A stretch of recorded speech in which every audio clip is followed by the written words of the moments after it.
எவ்விதமான சீரை பெற்ற ஜனம், அதாவது அவங்க யாரு அப்படின்னா கர்த்தரை தெய்வமாக கொண்டவர்கள். அல்லேலூயா, அல்லேலூயா. பாஸ்டர் சொன்னாங்க பார்த்தீங்களா, மனம் திரும்பி கர்த்தராகிய இயேசு கிறிஸ்துவை இருதயத்தில் ஏற்றுக்கொள்ளுகிற ஒரு ஜனம்தான் ஆண்டவருடைய ஜனம். அல்லேலூயா. அவர்களுக்கு தான் தேவன் ஒரு பெரிய சீரும் சிறப்பை வைத்திருக்கிறார். நீங்க அதே சங்கீதத்தினுடைய 12வது வசனத்திலிருந்து நீங்க வாசித்து பார்த்தீங்கன்னா அங்க சொல்லப்பட்டிருக்கிற வார்த்தை என்ன தெரியுமா? எங்கள் குமாரர் இளமையில் ஓங்கி வளருகிற விருட்ச கன்றுகளை போல இருப்பார்கள். அல்லேலூயா. இவ்விதமான சீர், எவ்விதமான சீர் அப்படின்னா, இந்த ரட்சிக்கப்பட்டு தேவாதி தேவனை தங்கள் வாழ்க்கையில் சொந்த ரட்சகராய் ஏற்றுக்கொண்டவர்களுடைய குடும்பத்தில் நடக்கிற சில நன்மைகளையும் ஆசீர்வாதங்களையும் இங்கே சொல்லப்பட்டிருக்கிறத பார்க்கிறோம். அல்லேலூயா. எங்கள் குமாரர், நம்முடைய பிள்ளைங்க, அதாவது ஆண் பிள்ளைகள் எப்படி இருப்பாங்களாம்? அங்க சொல்லப்பட்டிருக்கு பாருங்க, இளமையில் ஓங்கி வளருகிற விருட்ச கன்றுகளை போல் இருப்பார்கள். அல்லேலூயா. அடுத்தது சொல்லப்படுகிறது, எங்கள் குமாரத்திகள் சித்திரம் தீர்ந்த அரமனை மூலை கற்களை போலவும் இருப்பார்கள். அல்லேலூயா, அல்லேலூயா. அப்போ நம்முடைய பிள்ளைகள் மேல தேவனுடைய ஆசீர்வாதம் உண்டாகிறது. அல்லேலூயா. தொடர்ந்து நீங்க வாசித்து பாருங்க, எங்கள் களஞ்சியங்கள் சகலவித வஸ்துக்களையும் கொடுக்கத்தக்கதாக நிரம்பி இருக்கும். அல்லேலூயா. எவ்விதமான சீரை பெற்ற ஜனம் பாக்கியம் உள்ளது. எவ்விதமான சீர் அப்படின்னா, ஆண்டவர் சொல்ல இஸ்ரவேலே நீ பாக்கியவான், கர்த்தரால் ரட்சிக்கப்பட்ட ஜனமே உனக்கு ஒப்பானவன் யார்? அப்போ கர்த்தரால் ரட்சிக்கப்பட்ட இந்த ஜனம் இப்படிப்பட்ட சீரை பெறுவதற்கு பாக்கியம் உள்ளவர்களாக இருக்கிறார்கள். அல்லேலூயா. எங்கள் களஞ்சியங்கள் சகலவித வஸ்துக்களையும் கொடுக்கத்தக்கதாக நிரம்பி இருக்கும். எங்கள் கிராமங்களில் எங்கள் ஆடுகள் 1000 10,000 பலுகும். அதாவது நம்முடைய கையின் பிரயாசங்கள்ல ஒரு பெருக்கத்தை ஆண்டவர் தருகிறார். அல்லேலூயா, அல்லேலூயா. அடுத்து சொல்லப்பட்டிருக்கு, எங்கள் எருதுகள் பலத்தவைகளாய் இருக்கும், சத்துரு உள்புகுதலும் குடியோடி போகுதலும் இராது. இவ்விதமான சீரை பெற்ற ஜனம் பாக்கியம் உள்ளது. அல்லேலூயா, அல்லேலூயா. அவங்க யார் அப்படின்னா, கர்த்தரை யார் யார் தெய்வமா கொண்டிருக்கிறாங்களோ அவங்க தான். அல்லேலூயா.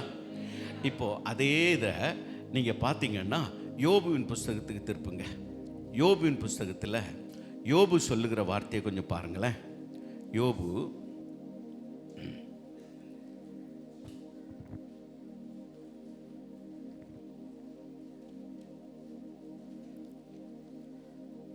29வது அதிகாரம், யோபுவின் புஸ்தகம் அதனுடைய 29வது அதிகாரத்தில் திருப்பிட்டு 2வது வசனத்தை வாசி பாருங்க.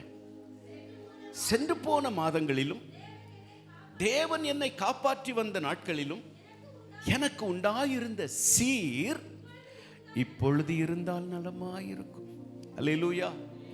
இப்ப யோபு சொல்றாரு, கடந்த நாட்கள்ல, கடந்த வருஷங்கள்ல தேவன் என்னை காப்பாற்றி பாதுகாத்து வந்த நாட்கள்ல எனக்கு இருந்த அந்த சீர் இப்பொழுது இருந்தால் நலமாயிருக்கும். அல்லேலூயா.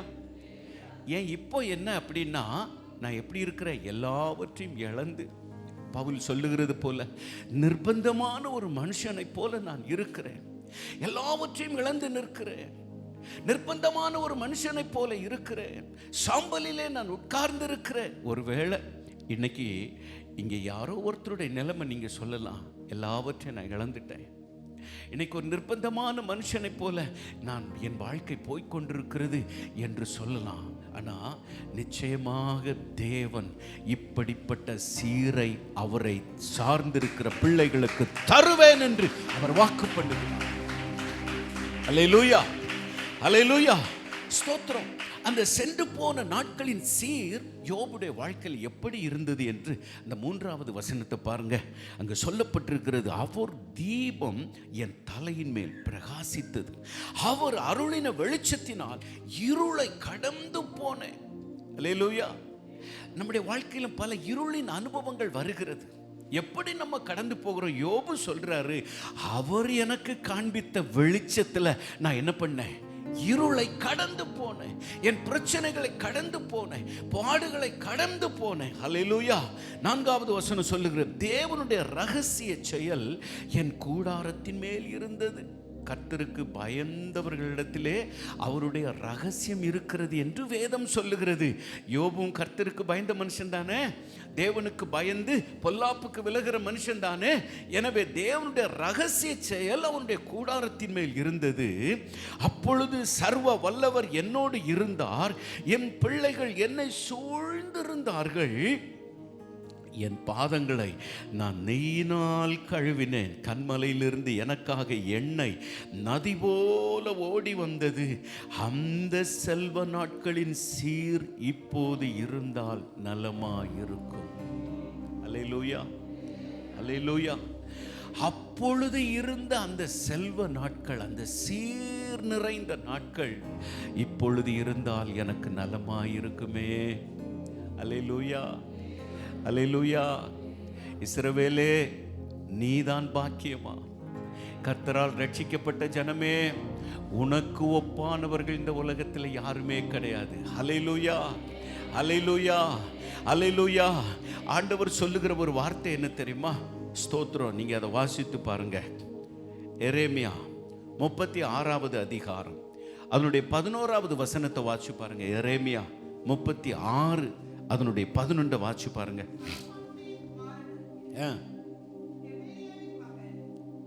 எரேமியா 36:11. Sorry, Ezekiel 36:11. Ezekiel 36:11. Thank you Jesus. உங்கள் மேல் மனுஷரையும் மிருக ஜீவன்களையும் பெருகி பலுகும்படி செய்வேன். பூர்வ நாட்களில்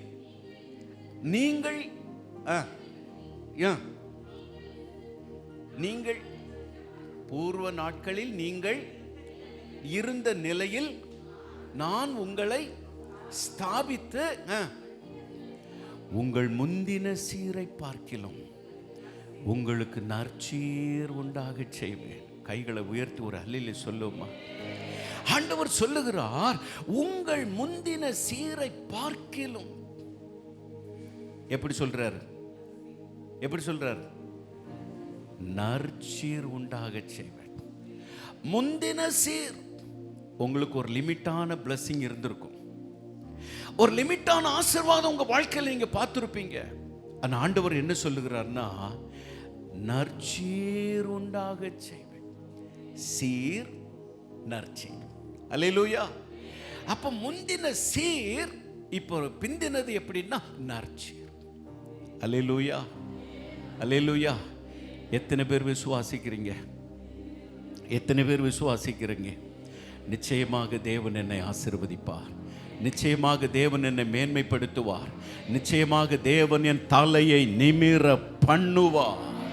அல்லேலூயா, அல்லேலூயா. ஸ்தோத்திரம்.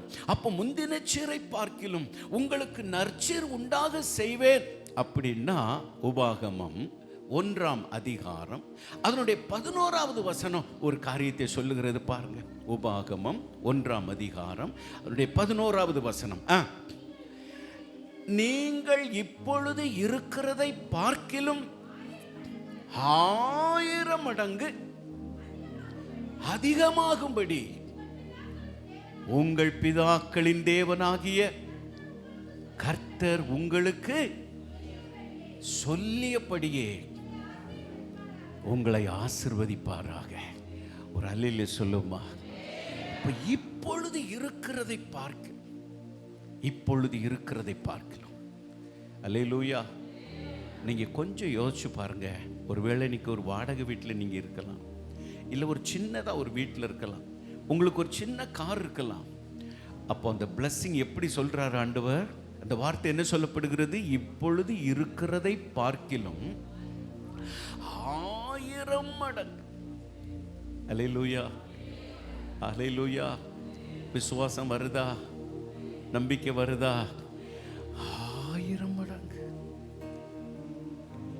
எந்த மனுஷனும் நம்மளை ஆசீர்வதிக்க முடியாது, எந்த நபரும் நமக்கு ஆசீர்வாதத்தை கொண்டு தர முடியாது. ஆனால் கர்த்தர் சொல்லுகிறார், நான் உன்னை ஆசீர்வதிப்பேன், நான் உன்னை ஆசீர்வதிக்கவே ஆசீர்வதித்து உன்னை பெருகவே பெருக பண்ணுவேன். அல்லேலூயா, அல்லேலூயா.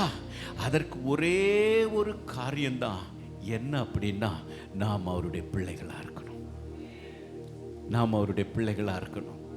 அல்லேலூயா, அல்லேலூயா. இப்போ அப்படியே நம்ம எழுந்து நின்று ஸ்தோத்திரம், கர்த்தருக்கு மகிமை செலுத்துவோம். ஆண்டவரே, இந்த ஆசீர்வாதங்கள் எங்கள் வாழ்க்கையில் உண்டாகணும்ப்பா. எங்கள் குமார் இளமையில் ஓங்கி வளருகிற விருட்ச கன்றுகளைப் போல இருக்கணும். எங்கள் குமாரத்திகள் சித்திரம் தீர்ந்த அரமனை மூலை கற்களைப் போல இருக்கணும். எங்கள் களஞ்சியங்கள் சகலவித வஸ்துக்களையும் கொடுக்கத்தக்கதாய் நிரம்பி இருக்கணும். எங்கள் கிராமங்களில் எங்கள் ஆடுகள் 1000-10,000 பலுகணும். எங்கள் எருதுகள் பலத்தவைகளாய் இருக்கணும். சத்துரு உள்புகுதலும் குடியோடி போகுதலும் இனி இருக்க கூடாது ஆண்டவரே. எங்கள் வீதிகளில் கூக்குரல் உண்டாக கூடாது, எங்க வீடுகளில் கூக்குரல் சப்தம் கேட்க கூடாது ஆண்டவரே. எங்க வீடுல ஆண்டவரே ஸ்தோத்திரம், ரட்சிப்பின் கம்பீர சத்தம் கேட்கணும்ப்பா. எங்க வீட்டுக்குள்ள ஆண்டவரே ரட்சிப்பின் கம்பீர சத்தம் தான் கேட்கணும் ஆண்டவரே. கூக்குரல் சப்தம் கேட்க கூடாதுப்பா, சண்டை சப்தம் கேட்க கூடாதுப்பா.